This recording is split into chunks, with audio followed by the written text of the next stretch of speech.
ನಾಳೆ ಖರ್ಗೆ ಅವರ ಕೋಟೆಗೆ ಮೋದಿ ಅವರು ಬರ್ತಾ ಇದ್ದಾರೆ, ಅಲ್ಲಿಂದನೇ ರನ್ ಆಗುತ್ತೆ.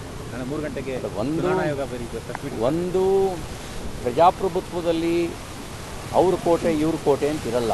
ಈ ರಾಜಪ್ರಭುತ್ವ ಇದ್ದಾಗ ಆ ರಾಜಪ್ರಭುತ್ವದ ಕಾಲಘಟ್ಟದಲ್ಲಿ ಇವೆಲ್ಲ ಇತ್ತು, ಈ ರಾಜರ ಕೋಟೆ ಆ ರಾಜರ ಕೋಟೆ ಅಂತ. ಪ್ರಜಾಪ್ರಭುತ್ವದಲ್ಲಿ ಮತದಾರರೇ ಅವರೇ ನಮ್ಮ ರಾಜರು, ನಾವಲ್ಲ, ನಾವು ಪ್ರತಿನಿಧಿಗಳು ಮಾತ್ರ. ಅದಕ್ಕೆ ಪ್ರಧಾನಮಂತ್ರಿ ನರೇಂದ್ರ ಮೋದಿಯವರು ಒಂದು ಮಾತನ್ನು ಹೇಳಿದ್ದು, ನಾನು ಪ್ರಧಾನ ಸೇವಕ ಅಂತ ಮಾತು ಹೇಳಿದ್ದೆ. ಬಹುಶಃ ರಾಜಕೀಯ ಹುದ್ದೆಯ ಅಥವಾ ಅತ್ಯುನ್ನತ ಹುದ್ದೆಯ ಅಧಿಕಾರದ ಹುದ್ದೆಯ ಪರಿಭಾಷೆಯನ್ನೇ ಬದಲಾಯಿಸಿದರು. ಅದನ್ನ ಪ್ರಧಾನ ಸೇವಕ ಅಂತ ಕರೆಯೋದ್ರ ಮೂಲಕ ಪ್ರಧಾನಮಂತ್ರಿ ಅಂದರೆ ಸ್ವಲ್ಪ ಅಧಿಕಾರದ ಅಹಂ ಬರಬಹುದು, ಪ್ರಧಾನ ಸೇವಕ ಅಂದರೆ ಅಧಿಕಾರದ ಅಹಂ ಬರೋದಿಲ್ಲ, ಬದಲಿಗೆ ದೇಶ ಸೇವೆ ಮಾಡುವನು ಅಂತಕ್ಕಂಥ ಭಾವನೆ ಬರುತ್ತೆ. ಅಷ್ಟು ಮಾತ್ರ ಅಲ್ಲ, ರಾಜಪಥವನ್ನು ಕರ್ತವ್ಯ ಪಥ ಅಂತ ಬದಲಾಯಿಸಿದರು. ಹೀಗೆ ರಾಜಕೀಯಕ್ಕೆ ಒಂದು ಹೊಸ ಪರಿಭಾಷೆಯನ್ನು ಬರೆದವರು ನಮ್ಮ ಪ್ರಧಾನಮಂತ್ರಿ ನರೇಂದ್ರ ಮೋದಿಯವರು. ಹಾಗಾಗಿ ಇಲ್ಲಿ ಯಾರ್ದು ಕೋಟೆ ಅಂತ ಇರೋದಿಲ್ಲ. ಹಾಗಾಗಿ ನೀವು ಖರ್ಗೆಯವ್ರ ಕೋಟೆ ಅಂತ ಹೇಳೋದು ತಪ್ಪಾಗುತ್ತೆ. ಈಗ ನೋಡಿ, ಯಾವಾಗಲೂ ನಾನು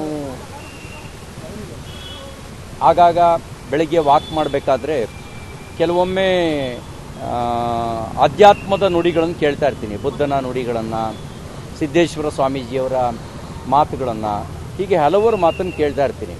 ನಂದು ನಂದು ನಂದು ಅನ್ನೋರು ಯಾವಾಗಲೂ ಒಮ್ಮೆ ಆ ಥರ ಯಾವಾಗ ನಂದು ನಂದು ಅಂತ ಭಾವನೆ ಬರುತ್ತೆ, ಅವ್ರು ಸ್ಮಶಾನಕ್ಕೆ ಹೋಗಬೇಕಂತೆ. ಆ ಸ್ಮಶಾನಕ್ಕೆ ಹೋದಾಗ ಸಮಾಧಿಯನ್ನು ನೋಡ್ತಾ ನೋಡ್ತಾ ನೋಡ್ತಾ ಅನಿಸುತ್ತಂತೆ, ಎಷ್ಟು ಜನ ನಂದು ನಂದು ಅಂತ ಅಂದ್ಕೊಂಡವರೆಲ್ಲ ಮಣ್ಣೊಳಗೆ ಮಣ್ಣಾಗಿ ಹೋಗಿದ್ದಾರೆ. ಹಾಗಾಗಿ ಇದು ಯಾವುದು ನಂದು ಅನ್ನೋದಲ್ಲ. ಇವತ್ತು ನಾವು ನಮ್ಮದು ಅಂತ ಅಂದ್ಕೊಂಡ್ರೆ ಎಷ್ಟು ಜನ ಇದ್ದಾರೆ, ಎಷ್ಟು ಜನ ಆಗೋಗಿದ್ದಾರೆ. ಹಾಗಾಗಿ ಇದು ಯಾವುದು ಕೋಟೆ ಅಂತ ಹೇಳಬೇಡಿ, ಅದು ಪ್ರಜಾಪ್ರಭುತ್ವಕ್ಕೆ ಸೂಕ್ತ ಆಗೋದಿಲ್ಲ ಆ ಕೋಟೆ ಅಂತಕ್ಕಂಥದ್ದು. ಕಲಬುರಗಿ ಜಿಲ್ಲೆಗೆ ಬರ್ತಾ ಇದ್ದಾರೆ, ಶಿವಮೊಗ್ಗ ಜಿಲ್ಲೆಗೆ ಬರ್ತಾ ಇದ್ದಾರೆ, ರಾಜ್ಯದ ಉದ್ದಗಲಕ್ಕೂ ಓಡಾಡ್ತಾರೆ. ಇದು ಯಾವ ಪ್ರಜಾಪ್ರಭುತ್ವದಲ್ಲಿ ಯಾರು ಕೋಟೆ ಕಟ್ಕೊಂಡು ಇರೋಕ್ಕಾಗಲ್ಲ. ರಾಜ್ಕುಮಾರ್ದು ಯಾವುದೋ ಒಂದು ಹಾಡಿದಲ್ಲಿ ಕೋಟೆ ಕಟ್ಟಿ ಮೆರೆದವರೆಲ್ಲ ಏನಾದರೂ ಮೀಸೆ ತಿರುವಿ ಅದೇನೋ ಹಾಡಿದೆಯಲ್ಲ, ಅದನ್ನ ಹಾಡಿನ ಪೂರ್ತಿ ನಂಗೆ ಗೊತ್ತಾಗ್ತಿಲ್ಲ. ಕೋಟೆ ಕಟ್ಟಿ ಮೆರೆದವರೆಲ್ಲ ಮೀಸೆ ತಿರುವಿ, ಹಾಗೆ ಯಾರು ಕೂಡ ನಾನು ನಂದು ಅಂತ ಅಂದ್ಕೊಂಡವರೆಲ್ಲ ಒಂದಲ್ಲ ಒಂದಿನ ಮಣ್ಣಲ್ಲಿ ಮಣ್ಣು ಆಗಲೇಬೇಕು. ಯಾವುದು ನಂದಲ್ಲ. ನಾಳೆ ಕೇಂದ್ರ ಚುನಾವಣಾ ಆಯೋಗದಿಂದ 3 ಗಂಟೆಗೆ ಸುದ್ದಿಗೋಷ್ಠಿ ಸರ್, ಲೋಕಸಭಾ ಚುನಾವಣೆ ದಿನಾಂಕ ವೇಳಾಪಟ್ಟಿ. ನಾವು ಕಾತರದಲ್ಲಿದ್ದೀವಿ. ನಂದು ಒಂದು ಸಣ್ಣ ಸ್ವಾರ್ಥ ಇದೆ. ಆ ಸ್ವಾರ್ಥ ಏನು ಅಂತ ಹೇಳಿದ್ರೆ, ನನಗೆ ಹಲವಾರು ಕಾರಣಕ್ಕೆ ನಮ್ಮೂರಿನ ಸುಗ್ಗಿ ಹಬ್ಬದಲ್ಲಿ ಪೂರ್ಣ ಪ್ರಮಾಣದಲ್ಲಿ ಭಾಗವಹಿಸಿ ಮನಸ್ಫೂರ್ತಿ ಸುಗ್ಗಿ ಕುಂಟ ಕುಣಿಯೋಕ್ಕಾಗಿಲ್ಲ. ನಮ್ಮ ಕರ್ನಾಟಕದ ಚುನಾವಣೆ ನಮ್ಮೂರು ಸುಗ್ಗಿ ಹಬ್ಬಕ್ಕೆ ಮುಂಚೆ ಮುಗಿದುಬಿಟ್ರೆ ಆಮೇಲೆ ಆ ಸುಗ್ಗಿ ಹಬ್ಬದಲ್ಲಿ ಬಹಳ ವರ್ಷಗಳ ನಂತರ ಒಂದು ಎಲ್ಲರ ಜೊತೆಗೆ ಸೇರಿ ಸುಗ್ಗಿ ಹಬ್ಬ ಕುಣಿಬೋದು ಅಂತ ನನ್ನ ಆಸೆ. ಈಗ ಆ ಟಿ ವಿಲಿ ಬರ್ತಿದ್ದು ನೋಡ್ಕೊಂಡೇ ಅಂದ್ಕೊಂಡೆ, ಅಯ್ಯೋ ದೇವರೇ, ಈ ವರ್ಷನಾದರೂ ನಾನು ಸುಗ್ಗಿ ಹಬ್ಬದಲ್ಲಿ ಮನಸ್ಫೂರ್ತಿ ಪಾಲ್ಗೊಳ್ಳೋಂಗೆ ಮಾಡಪ್ಪ ದೇವ್ರೆ ಅಂತ ಅಂದ್ಕೊಂಡಿದ್ದೀನಿ. ಕರ್ನಾಟಕ ಚುನಾವಣೆ ಬೇಗ ಮುಗಿದ್ಬಿಟ್ರೆ ಬೇರೆ ಎಲ್ಲೂ ನನ್ನನ್ನು ಕಳಿಸಲ್ಲ ಅಂತ ನಂಗೆ ವಿಶ್ವಾಸ ಇದೆ.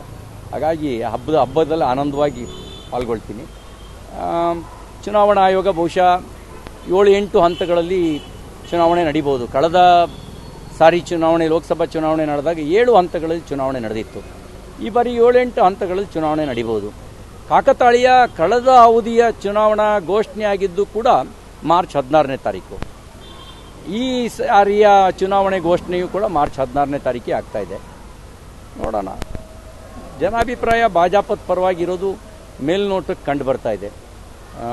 ಹಾಗಾಗಿಯೇ ಕಾಂಗ್ರೆಸ್ನಲ್ಲಿ ಭಾಳ ಕಡೆಗಳಲ್ಲಿ ಅಭ್ಯರ್ಥಿಗಳೇ ನಿಲ್ಲೋದಕ್ಕೆ ತಯಾರಿಲ್ಲ. ಒಂದು ಮಾತಂತೂ ಸತ್ಯ, ಜನ ವೋಟ್ ಹಾಕಲಿಕ್ಕೆ ಹೊರಟಿರೋದು, ಬಹುತೇಕ ಜನ ವೋಟ್ ಹಾಕೋದು ಪ್ರಧಾನಮಂತ್ರಿ ನರೇಂದ್ರ ಮೋದಿಯವರ ಹೆಸರಿಗೆ. ಹಾಗಾಗಿ ಯಾರೋ ನನಗೆ ಬಂತು ಅಂತ ಅಂದ್ಕೊಳ್ಳೋಂಗಿಲ್ಲ. ಅದು ಮೋದಿಯವರಿಗೆ ಬಂದಿದ್ದು ಅನ್ನೋದು ಮನಸ್ಸಲ್ಲಿ ಇಟ್ಕೊಂಡಿರ್ಬೇಕು ಅವರು.